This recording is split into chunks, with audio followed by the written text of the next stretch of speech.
Assalamualaikum warahmatullahi wabarakatuh. Bertemu kembali kita dalam channel Belajar Bareng Dewi Cahyani Pangestuti. Pada kesempatan yang berbahagia ini, kita akan belajar mengenai anggaran biaya overhead pabrik.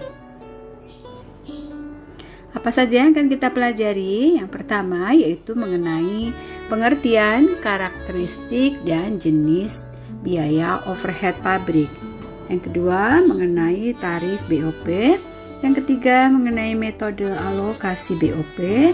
Dan yang keempat mengenai studi kasus menghitung HPP. Apa itu anggaran biaya overhead pabrik? Biaya atau cost dan beban atau expense ini memiliki definisi yang hampir sama namun terpisah. Dalam akuntansi keuangan, biaya atau cost adalah pengorbanan sumber ekonomi yang telah terjadi atau yang mungkin akan terjadi demi mencapai tujuan tertentu. Nah, biaya atau cost ini disebut sebagai beban atau expense ketika telah terjadi. Demi mendapatkan manfaat tertentu, perusahaan dapat mengeluarkan biaya yang terbilang cukup besar. Contohnya, perusahaan dapat melakukan penelitian pasar dengan tujuan meneliti tingkah laku konsumen atau consumer behavior. Nah, manfaat apa yang diperoleh? Manfaatnya cukup banyak, yaitu yang pertama, mengetahui market share yang dimiliki perusahaan. Yang kedua, mengetahui siapa konsumen akhir dari produk yang dijual. Dan perusahaan juga bisa mengetahui apa yang menarik konsumen dari produk yang dijualnya.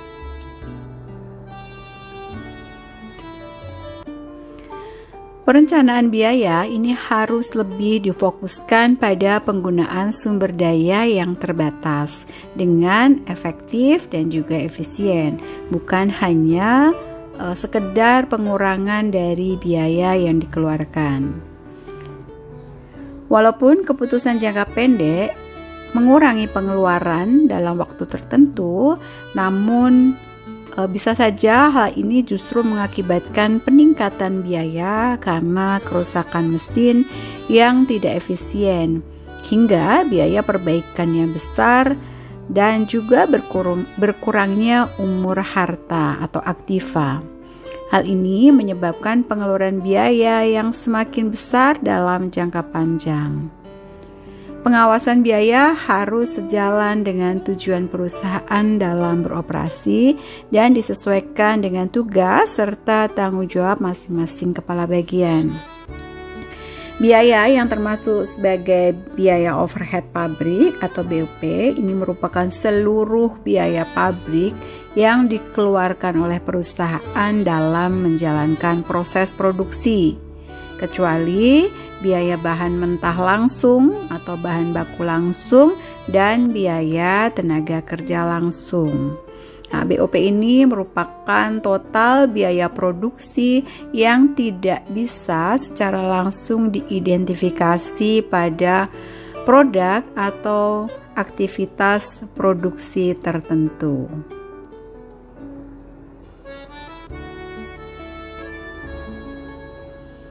Adapun karakteristik biaya overhead pabrik ini menurut sifatnya ada 3 macam biaya BOP. Yang pertama, biaya tetap atau fixed cost. Biaya tetap atau fixed cost ini merupakan biaya yang cenderung bersifat konstan secara total dari waktu ke waktu. Biaya tetap ini tidak terpengaruh oleh volume kegiatan, dengan asumsi tertentu, kebijakan manajemen, periode waktu, dan lain-lain. Yang kedua, biaya variabel atau variable cost. Biaya variabel itu merupakan biaya yang totalnya berubah secara proporsional dengan tingkat volume kegiatan. Namun, per unitnya ini tetap. Jadi, BOP variabel merupakan BOP yang berubah dan sebanding dengan tingkat perubahan volume kegiatan. Jadi, semakin besar tingkat volume kegiatan, maka ini akan semakin besar pula BOP-nya. Yang ketiga, biaya semi variabel. Biaya semi variabel ini merupakan biaya yang sifatnya campuran, yaitu antara biaya tetap dan biaya variabel. BOP semi variabel ini merupakan biaya yang berubah, tetapi perubahannya tidak sebanding dengan tingkat perubahan volume kegiatan.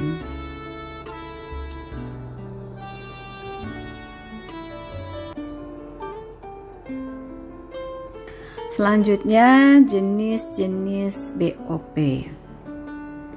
Ada beberapa jenis biaya yang termasuk ke dalam biaya overhead pabrik, yaitu yang pertama biaya bahan mentah tidak langsung atau biaya bahan baku tidak langsung, yaitu biaya yang bukan dari produk jadi maupun bahan pembuatnya, walaupun memiliki kontribusi dalam hasil akhir produk, tapi memiliki nilai yang relatif kecil atau tidak nampak.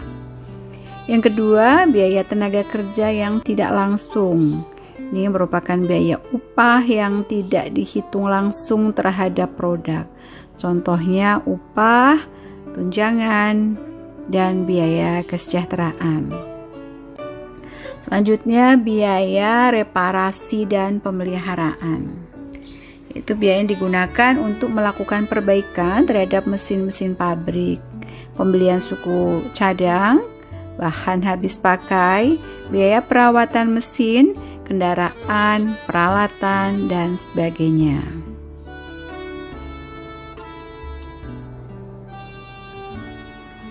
Biaya yang timbul sebagai akibat penilaian terhadap aktiva tetap. Biaya ini terjadi dari biaya-biaya depresiasi bangunan, mesin, peralatan, alat kerja, dan aktiva tetap lainnya. Jenis BOP lainnya yaitu biaya yang timbul akibat berlalunya waktu. Biaya ini terdiri dari biaya asuransi gedung, kendaraan, kecelakaan, dan biaya amortisasi lainnya. Kemudian biaya overhead pabrik lainnya. Biasanya biaya ini terdiri dari biaya perbaikan yang diserahkan kepada pihak eksternal perusahaan.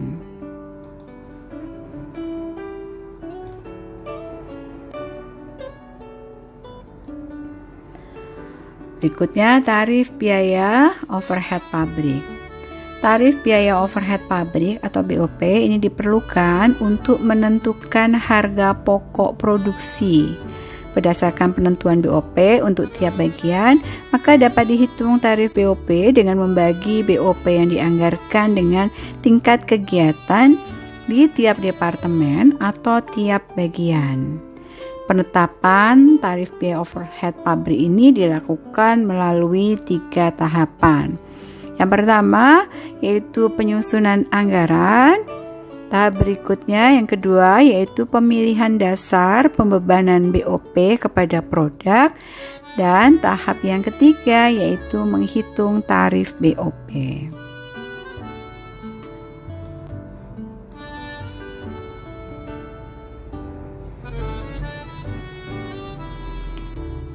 Tahap yang pertama yaitu penyusunan anggaran. Dalam penyusunan anggaran biaya overhead pabrik, ini harus memperhatikan tingkat kegiatan yang nantinya digunakan sebagai dasar penaksirannya. Terdapat 3 jenis kapasitas yang dapat digunakan dalam pembuatan anggaran BOP. Yang pertama, kapasitas praktis. Ini adalah kapasitas atau kemampuan perusahaan dalam menghasilkan produksi dan menjual produksi atau produk dalam jangka panjang. Yang kedua, kapasitas normal adalah kapasitas atau kemampuan perusahaan dalam menghasilkan produksi dan menjual produknya dalam jangka panjang.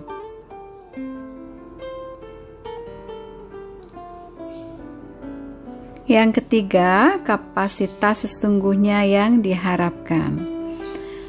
adalah kapasitas sesungguhnya yang diprediksi dapat dicapai dalam tahun mendatang.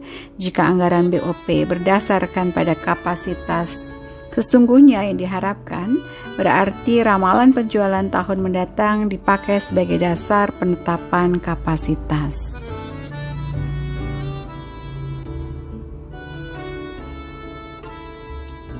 Berikutnya yaitu pemilihan dasar pembebanan produk. Setelah anggaran BOP dibentuk, langkah selanjutnya adalah menentukan dasar yang akan digunakan untuk membebankan secara adil BOP kepada produk. Dasar pembebanan ini diketahui sebagai satuan penghitung, yaitu satuan yang digunakan dalam mengetahui jumlah kegiatan yang dilaksanakan oleh bagian produksi dan jasa dalam rangka proses produksi. Satuan produk adalah metode yang paling sederhana dan langsung membebankan BOP kepada produk. Metode ini pas jika dipakai untuk perusahaan yang hanya menghasilkan satu jenis produk saja. Beban BOP untuk setiap produk dihitung dengan rumus, yaitu tarif BOP per satuan sama dengan taksiran BOP ditambah taksiran jumlah satuan produk.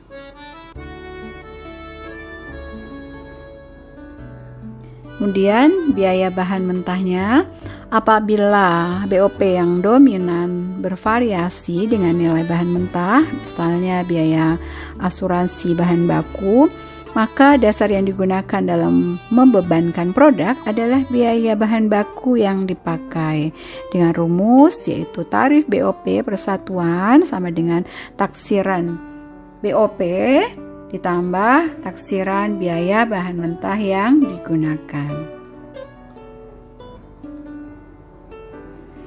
Untuk pembebanan produk, biaya tenaga kerja, karena ada hubungan erat antara biaya tenaga kerja langsung dengan jumlah jam kerja langsungnya, maka dari itu BOP dibebankan atas dasar jam tenaga kerja langsung dengan rumus tarif BOP persatuannya sama dengan taksiran BOP ditambah taksiran biaya tenaga kerja langsung.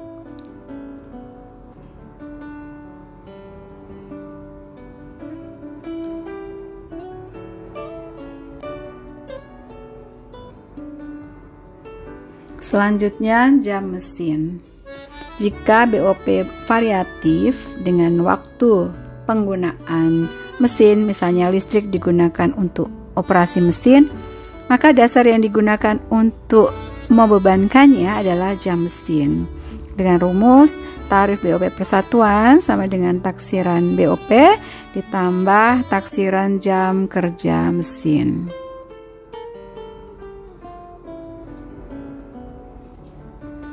Penetapan satuan kegiatan ini adalah tanggung jawab manajer produksi. Manajer produksi harus berhati-hati dalam hal ini. Kesalahan dalam pemilihan satuan kegiatan ini dapat mengakibatkan kesalahan dalam pembebanan biaya overhead ke setiap departemen, atau kesalahan pembebanan biaya overhead dalam produk-produk yang disediakan. Hal ini akan mengakibatkan tentu saja kesalahan dalam penentuan harga pokok produksi.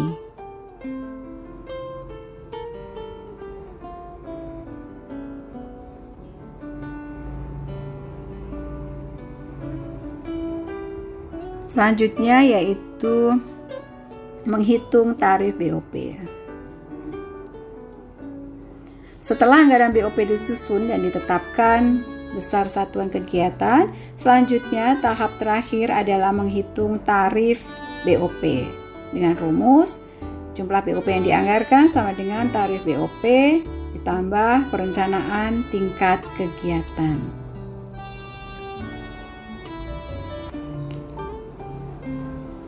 Yang ketiga, metode alokasi BOP. Ada dua metode alokasi BOP ini. Yang pertama, metode alokasi langsung. Ini merupakan metode alokasi biaya di mana BOP dari Departemen Jasa atau BOP yang tidak langsung, ini dilakukan alokasi pada departemen produksi lainnya. Metode ini dilakukan apabila hasil dari departemen jasa hanya diperuntukkan untuk departemen produksi, tidak dari departemen lainnya. Yang kedua, metode alokasi tidak langsung merupakan metode alokasi biaya di mana apabila hasil dari departemen jasa diperuntukkan untuk departemen lainnya. Metode yang digunakan untuk melakukan metode BOP adalah dengan metode aljabar. Berikut rumusannya. X sama dengan A1 plus B1Y, di mana X adalah jumlah BOP bagian jasa X setelah menerima BOP dari jasa Y. A1 merupakan BOP X sebelum dialokasikan. B1 merupakan persentase penggunaan jasa Y oleh X. Dan Y merupakan jumlah BOP jasa Y setelah menerima BOP dari jasa X.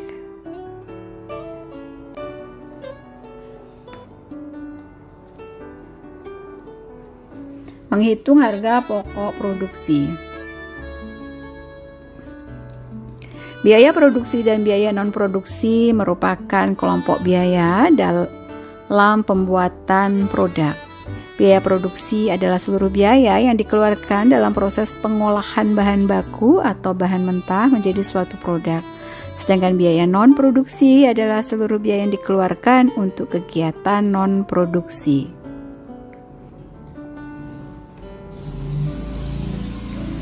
Pendekatan yang mempengaruhi serta digunakan dalam penentuan biaya produksi ini, yang pertama yaitu full costing. Metode full costing ini yaitu metode penentuan biaya produksi dengan memperhitungkan semua unsur biaya produksi ke dalam cost produksi, baik yang bersifat tetap maupun yang bersifat variabel. Kedua yaitu metode variable costing. Metode penentuan biaya produksi di mana pada variabel ini hanya memperhitungkan biaya produksi yang berperilaku variabel ke dalam biaya produksi. Berikut adalah kegunaan informasi tentang harga pokok produksi bagi manajemen. Yang pertama, HPP ini berguna untuk menentukan harga jual dari produk.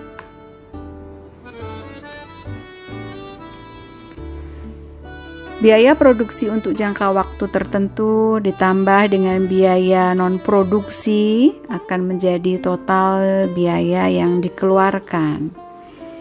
Kemudian ditambah dengan taksiran harga pokok produk dan ditambah laba per unit dari produk yang diinginkan, akan diperoleh harga jual per unit yang dibebankan kepada pembeli. Untuk menaksir biaya produksi yang akan dikeluarkan dalam memproduksi produk dalam jangka waktu tertentu, maka perlu dihitung unsur-unsur biaya sebagai berikut. Dalam biaya produksi itu terdiri atas biaya bahan baku, ditambah biaya tenaga kerja langsung, dan ditambah biaya overhead pabrik.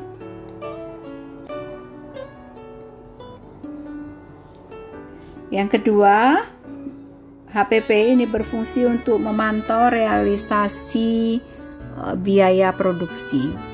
Jika rencana produksi untuk jangka panjang, jangka waktu tertentu sudah ditetapkan, maka manajemen perlu informasi biaya produksi yang sesungguhnya dikeluarkan di dalam pelaksanaan rencana produksi tersebut. Perhitungan biaya produksi yang sesungguhnya bisa dihitung sebagai berikut, yaitu biaya bahan baku sesungguhnya, ditambah biaya tenaga kerja sesungguhnya, ditambah biaya overhead pabrik sesungguhnya, maka akan ketemu yaitu total biaya produksi sesungguhnya.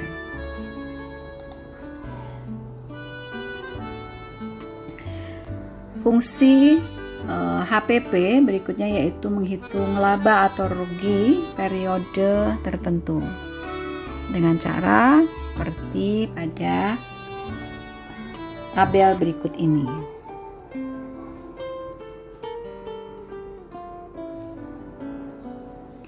Fungsi HPP selanjutnya yaitu menentukan harga pokok persediaan produk jadi dan produk dalam proses yang disajikan dalam neraca. Manajemen harus menyajikan laporan keuangan berupa neraca dan laporan rugi laba untuk membuat pertanggungjawaban keuangan periodik, yang di dalamnya itu terdapat harga pokok persediaan produk jadi dan harga pokok produk yang pada tanggal neraca masih dalam proses. Berikut contoh kasusnya. Misalnya sebuah gedung itu dipakai bersama oleh bagian pabrik, bagian administrasi umum, dan bagian administrasi penjualan. Luas gedung seluruhnya yaitu 2000 meter persegi yang penggunaannya dibagi dalam untuk bagian pabrik diperlukan luas 1200 meter persegi, di bagian administrasi 200 meter persegi, bagian penjualan 600 meter persegi. Kemudian biaya depresiasi per tahunnya diketahui sebesar 5 juta. Maka berapa biaya overhead pabrik dari biaya depresiasi? Kita bisa mencarinya, yaitu besarnya BOP sama dengan 1.200, yaitu bagian dari pabrik dibagi dengan 2.000, yaitu keseluruhan luas gedung dikalikan 5 juta biaya depresiasinya, sehingga ketemu sebesar 3 juta. Ini adalah besarnya BOP. Kemudian biaya overhead pabrik tahun 2017 pada Departemen Produksi dan Departemen Jasa sebesar 65 juta. Rinciannya, untuk BOP Departemen Produksi di Departemen Produksi 1 itu memerlukan biaya 30 juta, di Departemen Produksi 2 memerlukan biaya 20 juta, sehingga totalnya biaya di bagian Departemen Produksi yaitu 50 juta. Untuk BOP Departemen Jasa A memerlukan biaya 5 juta, Departemen Jasa B sebesar 6 juta, dan Departemen Jasa C sebesar 4 juta, sehingga BOP keseluruhan untuk Departemen Jasa sebesar 15 juta. Untuk menghitung penggunaan jasa, maka kita perlu menyusun tabel proporsi penggunaan jasanya. Misalnya jasa A, pemberi jasa yaitu jasa A, dia akan memberikan jasanya kepada bagian jasa C, bagian jasa B sebesar 10%, jasa C 15%, di bagian produksi 1 30%, di produksi 2 45%. Kemudian jasa B memberikan jasanya untuk jasa C sebesar 20%, di produksi 1 30%, produksi 2 50%. Kemudian jasa C memberikan jasanya untuk produksi 1 60% dan produksi 2 40%. Jumlah produksi 5.000 unit. Berapa besarnya tarif BOP Departemen Produksi? Maka kita bisa membuat tabel sebagai berikut untuk menghitung tarif BOP masing-masing departemen. Dari tabel ini kita bisa menghitung tarif BOP Departemen Produksi, yaitu BOP dibagi dengan jumlah produksinya. Di produksi 1 itu BOP-nya sebesar 37 juta 80.000. Di produksi 2, bagian Departemen Produksi 2, BOP-nya totalnya sebesar 27 juta 920.000, sehingga kita bisa menghitung tarif BOP di masing-masing departemen 1 dan 2 ini. Di Departemen 1 yaitu sebesar 7.416 dan di Departemen 2 sebesar 5.584.